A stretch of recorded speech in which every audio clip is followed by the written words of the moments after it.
So, yeah, let's get to it. How to hire a top designer. Like before we get started, just so you know, if you're looking for for a list of 100 designers that you can hire, this is not the thing. This is I'm going to give you guys all the tactics and the playbook that we use, and how we advise our companies. There's not going to be one thing. There's going to be a bunch of amazing things that you can do to do this well. And so that's what this is. It's going to be examples after examples. I was joking that we have like hours of content that I'm going to try to blast through in 30 minutes. So it's going to be fast. We're going to try to do it. So bear with us. All right, here we go. About designer fund. So we're a venture fund. Typically, we invest at the early stage of a company's life. Founded by designers, looking for companies that value design. We've been around for over 10 years now. My background is in design, so I was a design manager for a number of years before starting Designer Fund. So I've been helping teams hire designers for like 15 years. And so I've done this for a long time. I'm around people who do this a lot. So I do think we have a very unique perspective on this and a unique expertise in this area. Our focus today is going to be on the more earlier stage. So if you work at at Meta or at some big company and you're like, yeah, I need to hire another 30 designers, there will be things in here that will speak to you. But I think the focus here will be more for companies who are trying to hire their first like one, two, three designers, and that's where the main crux of the advice is going to be. And the why around this, you're a venture fund. Why are you doing this? Isn't this your secret sauce?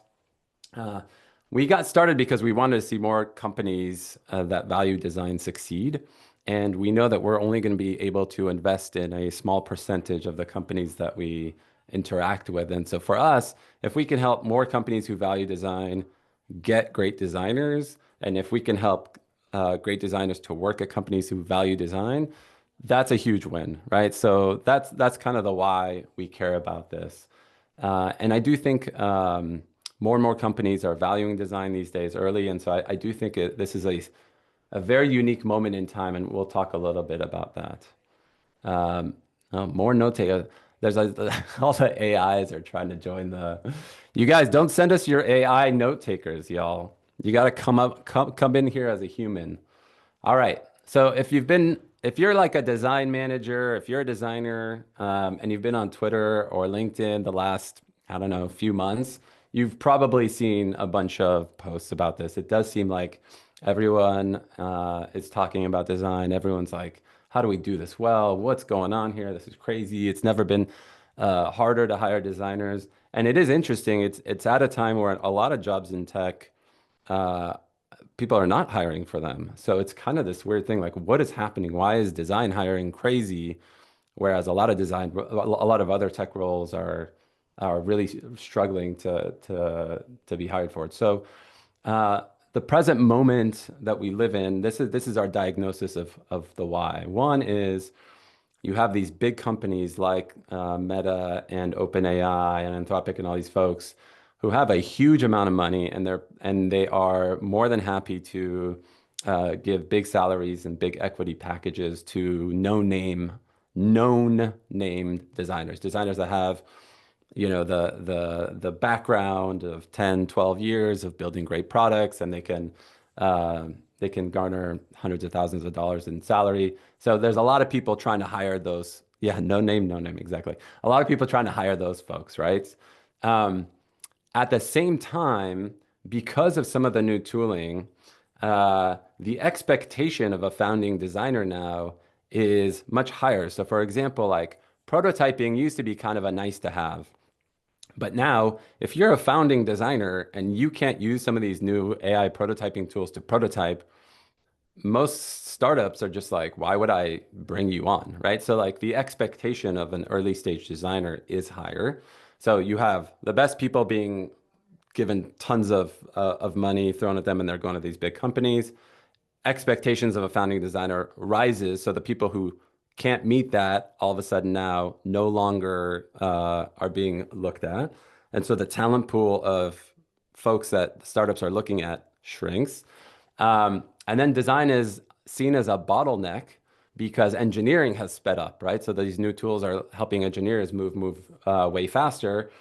And so more companies have design as a bottleneck, which actually increases demand. So what we're seeing is tons of company looking for designers, and what the perceived pool of designers is shrinking. And so I think that's what's happening in the hiring arena. And I think what we're seeing also is, we've been banging this drum of bringing design in early for companies. And I think it's finally starting to really resonate. People understand it's this accelerant. When you're starting out, it can get you product market fit quicker. It can help you hire great people. It can help you raise money.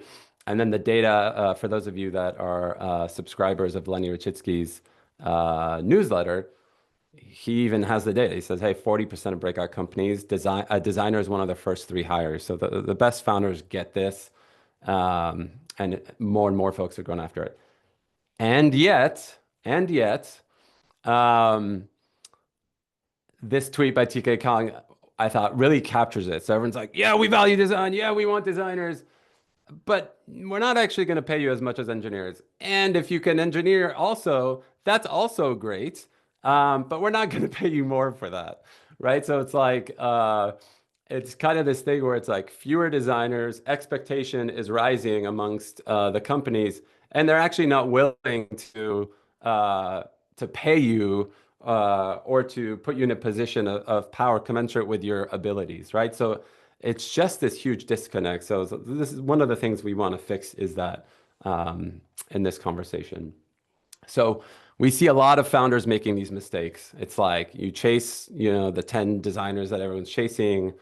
You say like, oh yeah, we really value design here, and you show no evidence of doing that. You treat design hiring like product or engineering hiring. We'll talk about why that's a mistake. You don't sell the company well. We'll talk about how to do that well. You don't do kind of internal work to prep for interview designers. We'll talk about that.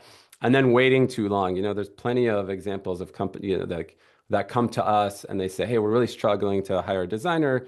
And be like, okay, tell me like, what's the company like? Well, we have 22 engineers and we were working with this like part-time designer, and now no designer wants to join us. And it's like, yeah, yeah, no shit. Like no one wants to join a company where there's 22 engineers and a part-time designer is drowning in work. And now you're like, oh, actually, we need another body here. So these are very common mistakes. We're going to talk about how to avoid all this stuff. Okay. So let's talk about before you even go out and start sending a bunch of DMs is you want to lay the foundation internally. You want to look internally and figure out what do we need to do before we start going out there. So before you even start the hiring process, do a little inner work first. What's the role you need? What kind of designer do you need? A lot of people are like, we want a senior designer. Do you really need a senior designer, or could potentially a more junior designer work here? Um, Wait, so many AI companions trying to join. Um, what kind of budget do we have, right? Like you don't want to get down. It's like you're talking to a great designer, you finally found them, you interview, da da da, and then they're like, "Hey, what's the salary?" "Oh, 90K." And it's like, "Wait, what? Why have we've wasted everyone's time here, right?" So I think like making sure you understand the budget, making sure you understand how design is going to work at your company. And then we're going to talk about how to commute once you do this, you want to communicate all this. And again, guys, each one of these things, we could probably do a whole presentation. So you're going to see like there's things we're going to just like give you the TLDR and keep moving. And then there's things we're going to go deeper on. So it's just the reality of not having 7 hours to do this. What makes for a great early stage designer? Right now, we're telling people some of the signals you want to be looking for. Craft is something we always wanted, but speed really fucking matters. Gone are the days where like my early days, like someone could give you a design project, you go off for 3 weeks, you come up with like 5 or 6 beautiful mocks, and then you come back 3 weeks later, and then you have a conversation. Those days are fucking gone. It's like we need prototypes, we need thinking in not in public, but thinking out loud, like through prototype, through work. So that's the kind of stuff you want to see. You want to see someone who's doing a lot of side projects. You want to see someone who's just like thinks of themselves as a builder maker.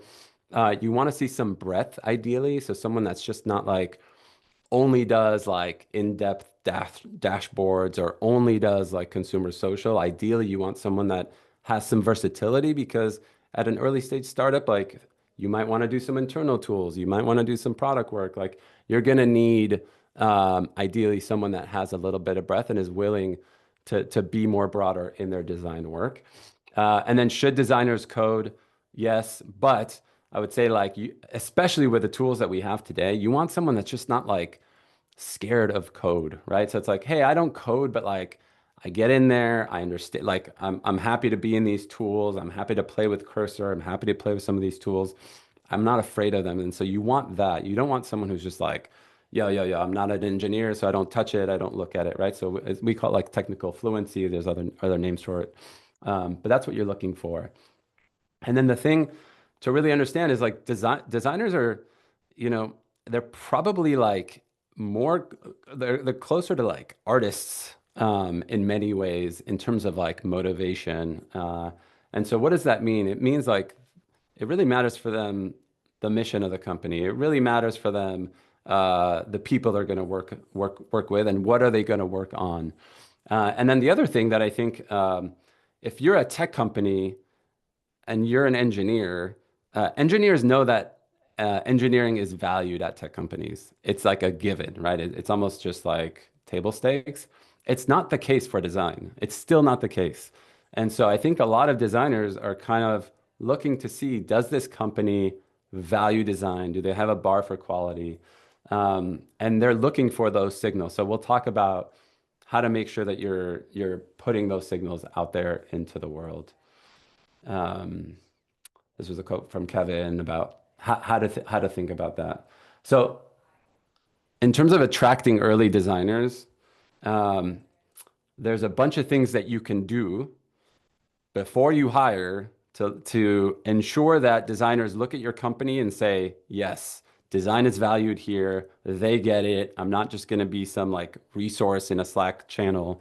Um, and you can do this before you hire the designer. So let's talk about that. This was a great quote. It's like, it seems weird because it's like, well, we don't have a designer. How do we use design to attract designers if we don't have a designer? So let's talk about that. But it's very true that designers are attracted to great designers and great design.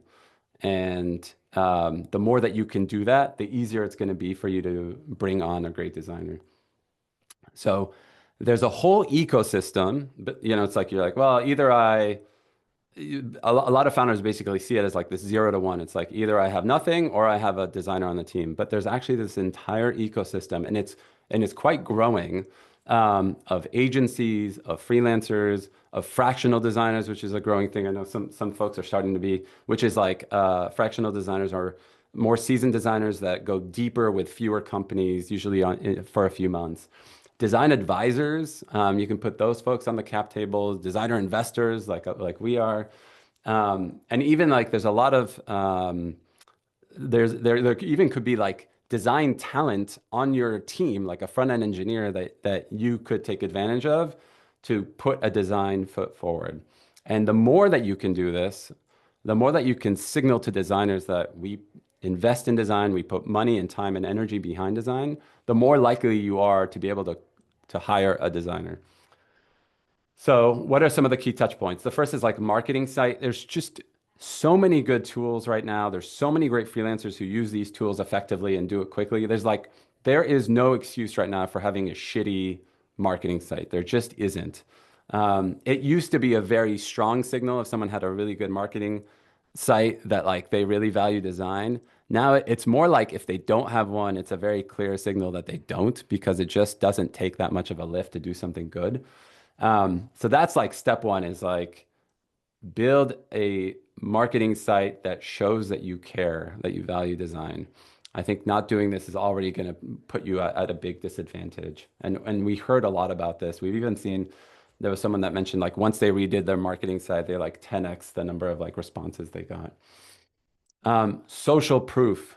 So designing in public. These are a few folks I recommend you follow. There's a guy, John Pham, who actually just moved from SF Compute to Vercel. He's not a designer, but he just like consistently tweets about like little beautiful design decisions that he makes in his work.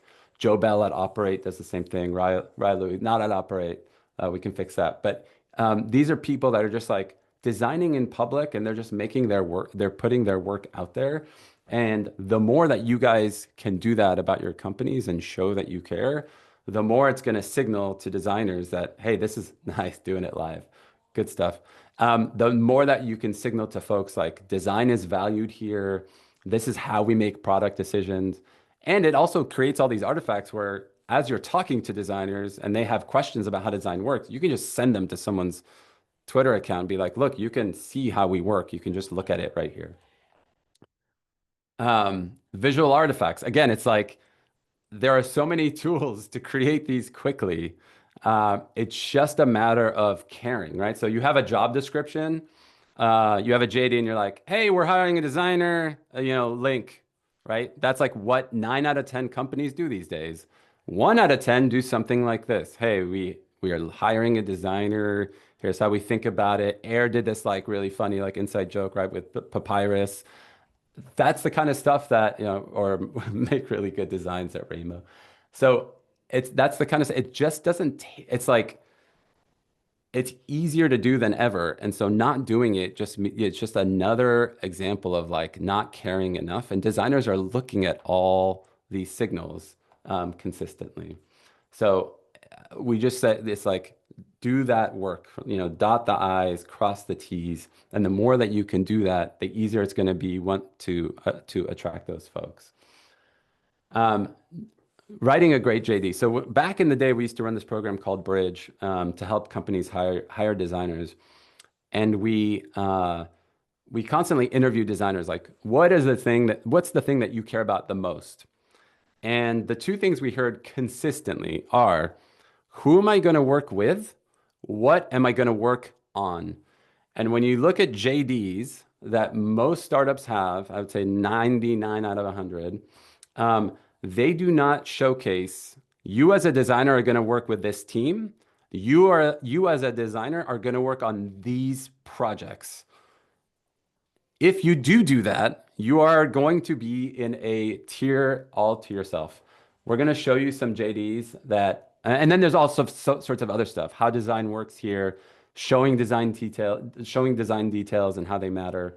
So I'm going to show you guys just a few examples of JD job description pages that we really like. Just to give you, again, more and more examples, and we're going to talk about like kind of why we like them. So this is Granola, designer-founded company. So let's look at this page. Why is this so good? One is it's a custom page, right? Most people are using applicant tracking systems or using, I would like Notion is fine to do, but you can tell the fact that they created their own pages is already putting them in a different tier. And designers like notice this stuff, right? All the benefits with a little detail, like you're already seeing just little design details on this job page that tell you like these people get it, they get design. They talk about why design is special here, Sam is a designer. Chris is a second-time founder with a product background. It's like everyone here bleeds and sweats the details and loves design. And then at the end, I thought this was really good. Was this Granola? Yeah, they talk about like we're living in the most exciting time since the Engelbart's demo in 1968. There are very few people who like this was the demo of kind of the it was called like the mother of all demos. Like it basically is like here's the personal computer and how it's all going to work.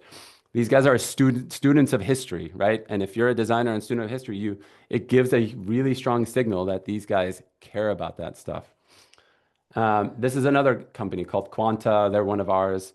This is a Notion page, totally fine. I think even just using Notion says that, like, yeah, we use tools that are beautifully designed. The first thing you see is the product, right? So they're showcasing the product right away.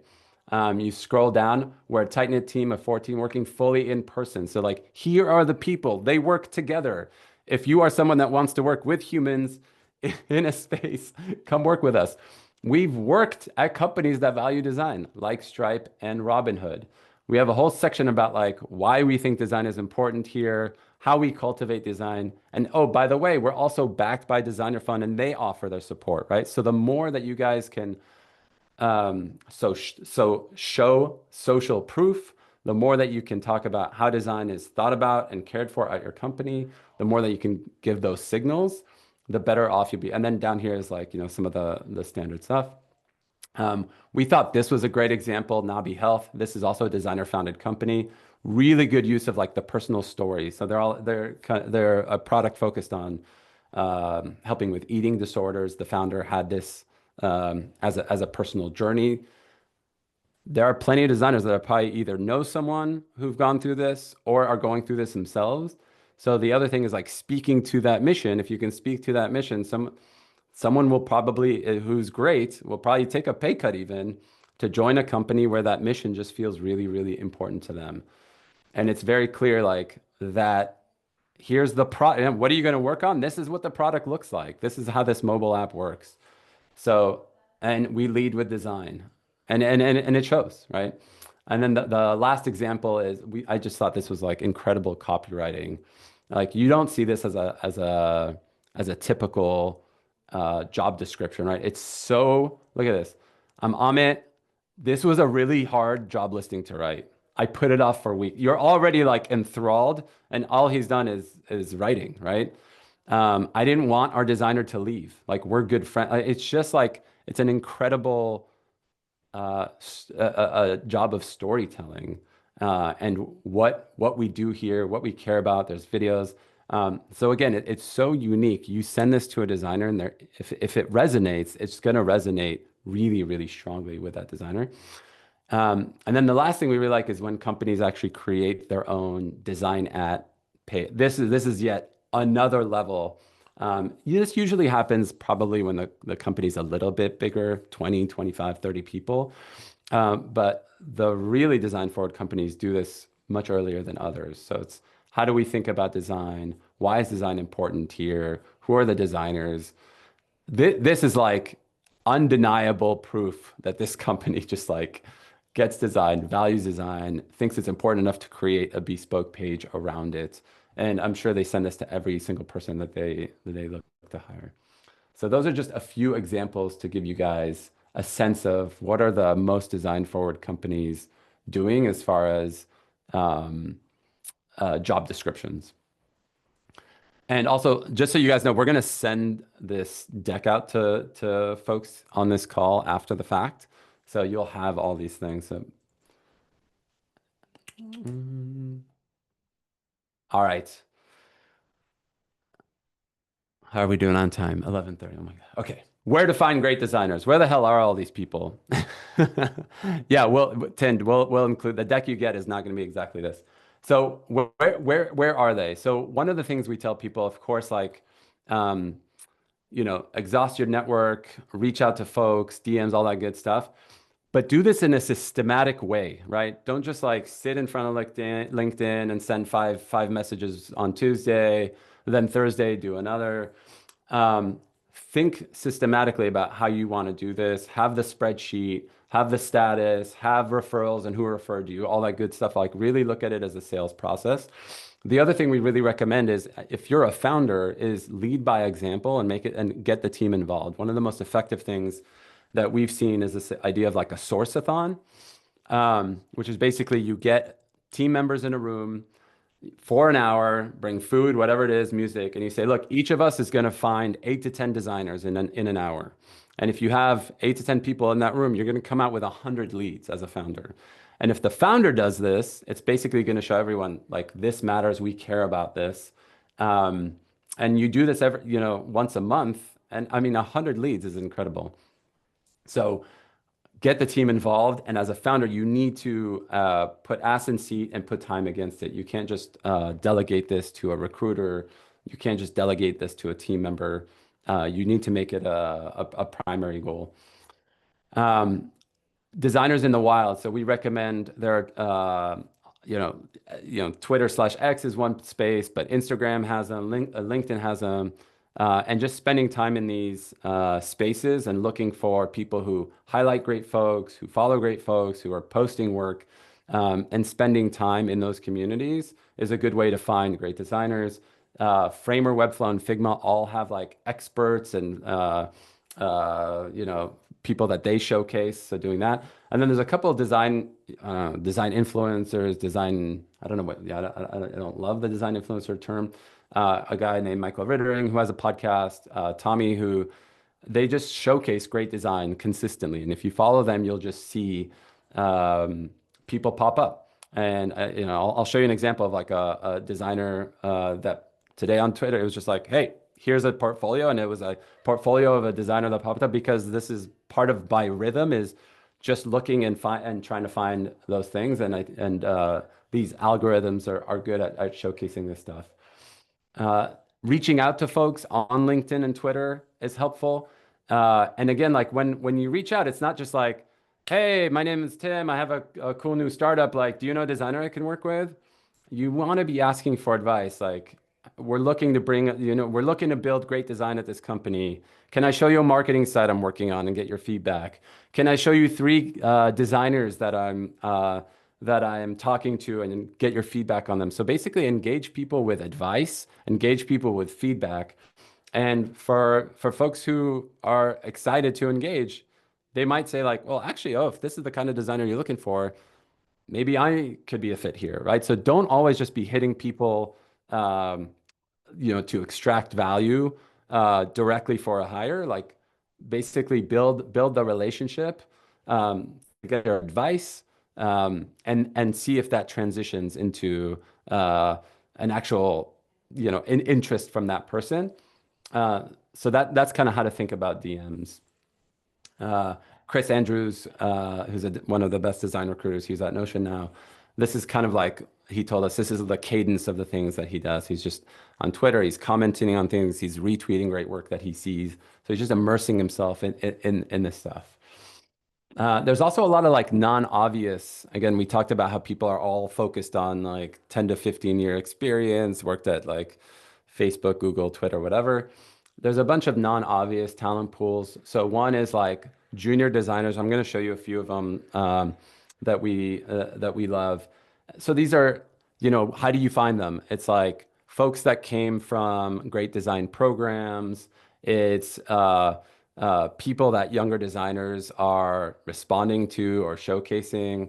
It's you can even, I mean, some of the young or some of the design schools actually have like alumni pages, and it's like UCLA's design school, for example. You could just go through and they have hundreds of their alumni and their websites and names. Like just call through that, you know, is a great place. SF in New York City, there's a bunch of talent in those places, but Toronto, Austin, all of Europe. Like there are a bunch of great designers outside of the Valley and outside of New York City. And we highly recommend, especially if you're running a remote company, you look in those areas. And then non-traditional backgrounds, right? So like there are some folks that we find they're like, well, I'm more of a front-end engineer. And then you look and it's like, oh, but you can really design. And think about could you maybe hire someone like that and pair them with you know a UI frame a UI system they already have to get a lot of great work out of them. So don't overlook folks that come from those kind of backgrounds. I mean, I think of the first five designers at Facebook, I was like the only one that came from like a traditional design background. The others were like computer science, HCI, film, like all sorts of other backgrounds. Okay, we asked you guys products that you love. So one of the things we do constantly is like, I'll look at a product that I love and be like, who designed this thing? Who are the designers? And seek them out. And then just reach out to those folks, say, hey, look, I started using Granola. I love it. It's great. I love the work you're doing. You start following those people. So basically have your feed be a bunch of designers that have designed the tools that you love and build the relationships with those people so that when it comes time to hire, you already have those relationships baked in. So we highly recommend, you know, reverse engineering, looking at the things that you love and going and finding the people who design those things. We had a lot of people ask us about design recruiters. This is really interesting. You know, back in the, I don't know, maybe like 5, 6 years ago, Wort & Co is maybe the only like the one that I really would recommend to folks. They're a boutique agency out of New York City. They're just like very steeped in this. But over the last few years, like a number of others have popped up. So design recruiters, we think, play an increasingly important role in the ecosystem, and they're quite good. A lot of them come from design, and they're getting better and better. They're not cheap, right? It's 25% of a first year salary, so it could be 20, 30, 40 grand. But again, in the grand scheme of things, if depending on how much money you guys have in the bank for your company, or you think about how much time and energy you might put into it, it might really be worth engaging these folks. There's another tool called Liftoff. We're actually investors in this tool that productizes referrals. So one of the ways that we used to like juice design referrals at Facebook early on was we used to give 5 to 10K bonuses, and it just internally for employees if you referred a designer that we hired. So Liftoff productizes it. So they basically you create a page for the job, and then you can send it to people. And if they refer people through the tool, and if they refer 'em, they basically get paid out. And we actually there's a link right here. Join, and if you mention us, they'll let you skip the line, so you guys can get first dibs at using this tool. And I talked about a little bit about this before, but again, it's like you should just be building relationships with designers. If you really care about designing your company, should just be like a muscle that you use consistently. We had a guy, Nathan Baror, who we started talking to him, I believe it was '07 or '06. He didn't get hired at Facebook till 2012. It was a 6-year courtship, if you will. And we would, every few months would just be like, hey, Nathan, here's some cool shit we're working. Hey, Nathan, here's some interesting products that we just released. Hey, Nathan, how are things at, company X? And eventually by 2012, we like either wore him down or he got excited enough and the timing was right? So like for the best people, it might just take months or years to get them around the table. But startups, if they work, are a long-term project, and you can kind of take a very long-term view with those relationships. I'm looking at time. Okay, evaluating designers. This is not easy. If you are not a designer and you don't come from a design background, this might be a really difficult thing to do. So we'll talk about some of the ways that we do this, but it is important if you don't have a designer at your company or you're not a designer, that you partner with people who can really help you evaluate folks. So let's talk about the things to look for. So we talked about speed, we talked about craft, we talked about high quality products. These are some of the signals you want when evaluating folks, especially in today's day and age. So what you want to see is you want to see prototypes, you want to see motion, you want to see folks leaning into AI tooling, you want to see examples of experiments and side projects. And so those are kind of some of the signals when you're looking at someone's work that, especially in today's day and age, that we recommend folks look for when they're looking for an early stage designer. In terms of company fit, you want someone that ideally has some overlap with a type of, so if you're a healthcare company, it'd be great if someone doesn't have to go from square zero to understand how the healthcare ecosystem works, right? If you're in fintech, does someone understand how the fintech ecosystem works? So having a little bit of like designer company fit is important to look for. And then there's like the person fit, right? It's like, do I want to be around this person every day? Do they look out for others, and do they elevate others on the team? We talked recently, there was a company in our portfolio where they're just like, they're intense. It's an intense company. And it's just like, will other people,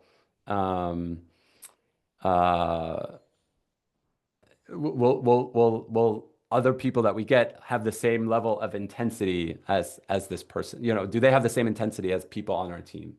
So that's the stuff you want to make sure that you're screening for, to make sure that the person's like a fit for you guys.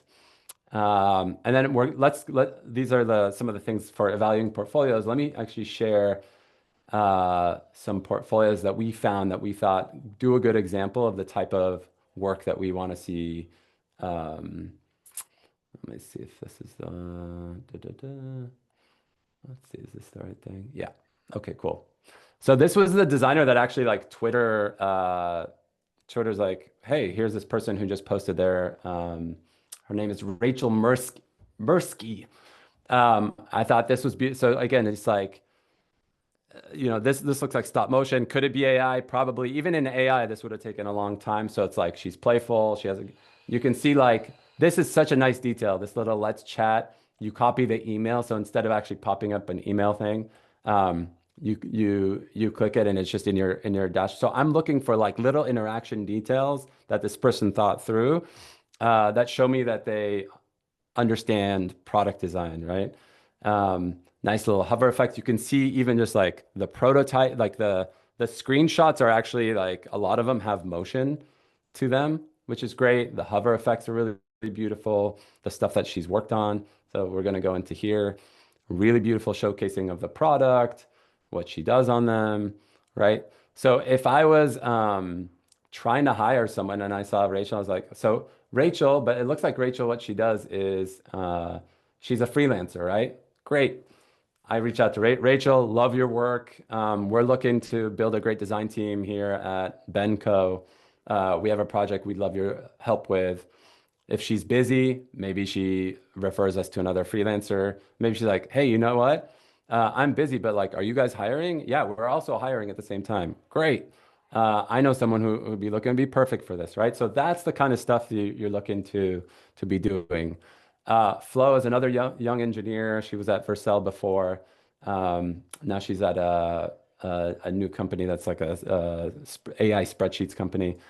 And again, it's like subtle things I'm looking for. Look at this, like on hover, uh, telling you like what she did on the project. She showcases specific kind of work. So I already know like she's into fintech, she's into AI.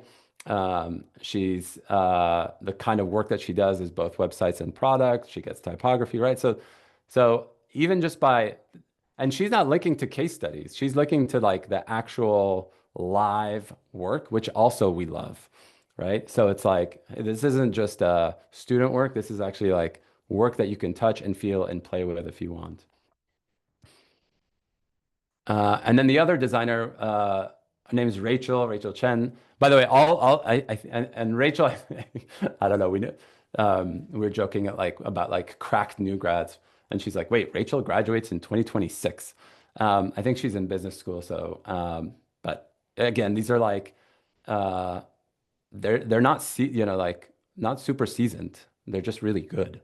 Uh, and so she's done, it looks like she's working on open, and I don't even know if she actually is working on OpenAI hardware, but you can kind of get a sense of like here, she worked on Poker GPT. So not only she's not afraid of AI tools, she's leaning in so hard that she's actually like building tooling with the tools, right? So, and you can see just like beautiful typography, beautiful communication around how she's thinking about building these tools, working in person, doing user research, all that good stuff, competitive landscape, all that good stuff that you want to see from a design researcher. So these folks are young and really fucking good. And if I was a company, I would probably take a huge, and I don't even know how much of a risk it, there's things that you can mitigate, but again, it's like you don't need to go after 10 or 15 years of experience. And in fact, they probably build in a way that people who've been designing for 10 or 15 years are going to have to unlearn and build more in the way that these folks are building.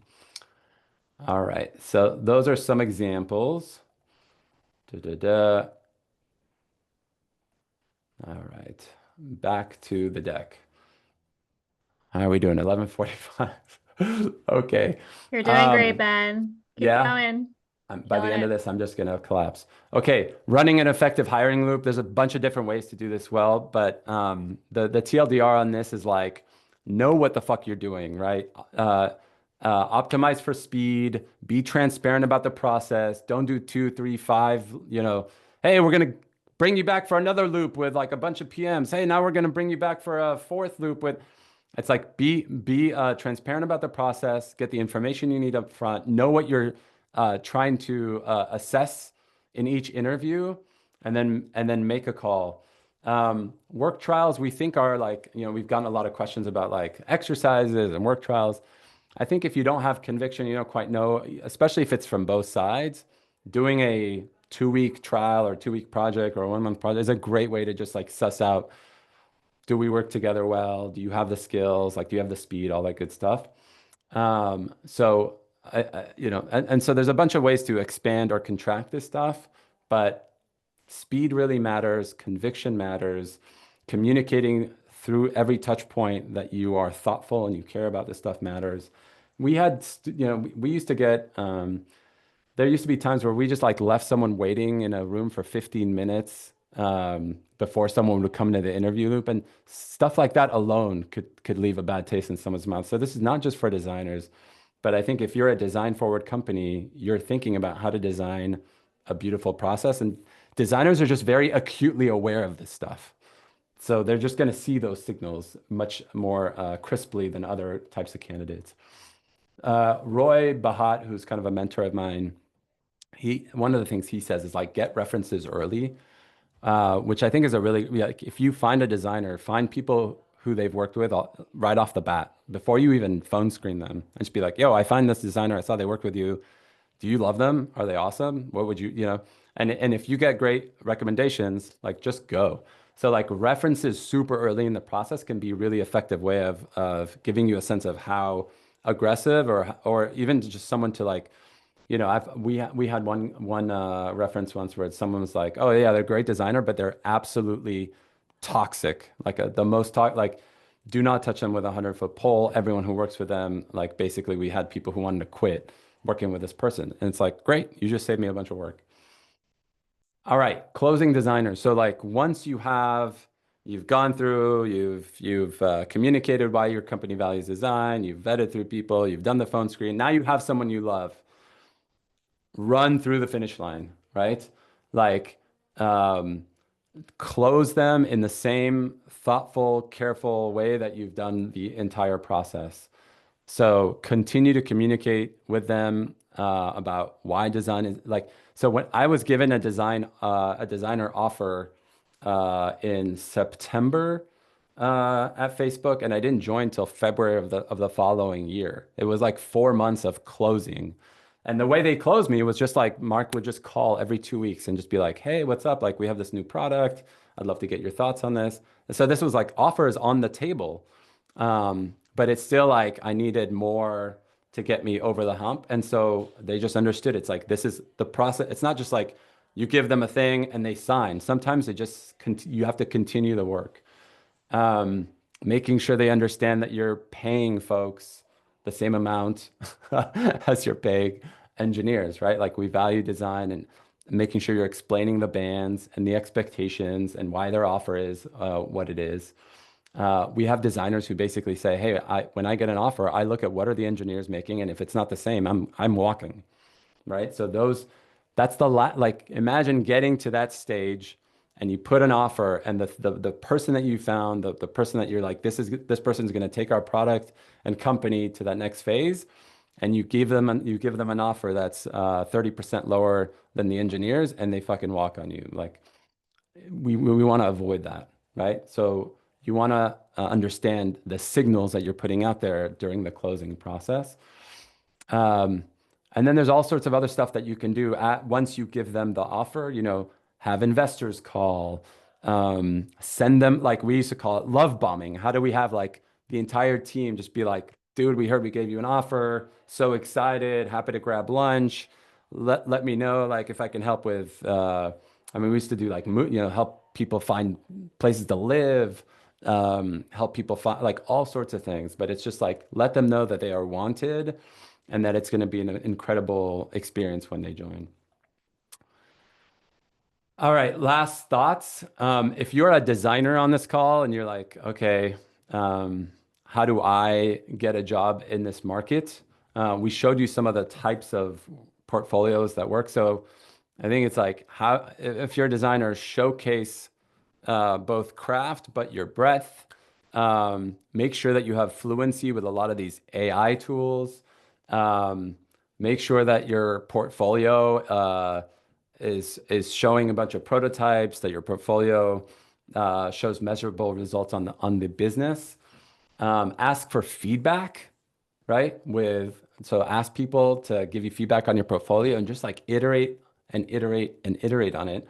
And these days, again, it's like it used to be like working on a portfolio used to take so many designers had shit portfolios because it just took so fucking long to make. And that's just not the case these days. You can iterate on portfolio side. You can on Monday you can try one kind of portfolio and on Wednesday have a totally different portfolio.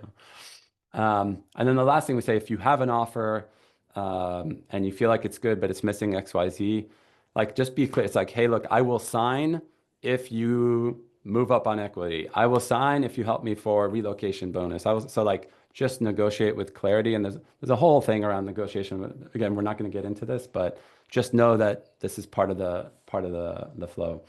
A couple more things we want to do to help. So we have a talent network that we now have over 60 companies in our portfolio. They use this talent network to look and find designers. If you're a designer, you want to join this network, put your stuff on there. That's the link. And if you're a designer, we also have a job board. Again, we're going to send this out with the links, or Robin, I guess, is putting it in here. Look at roles, see the things that all those companies value design. So they're pre-vetted, right? Because they're designer fund companies.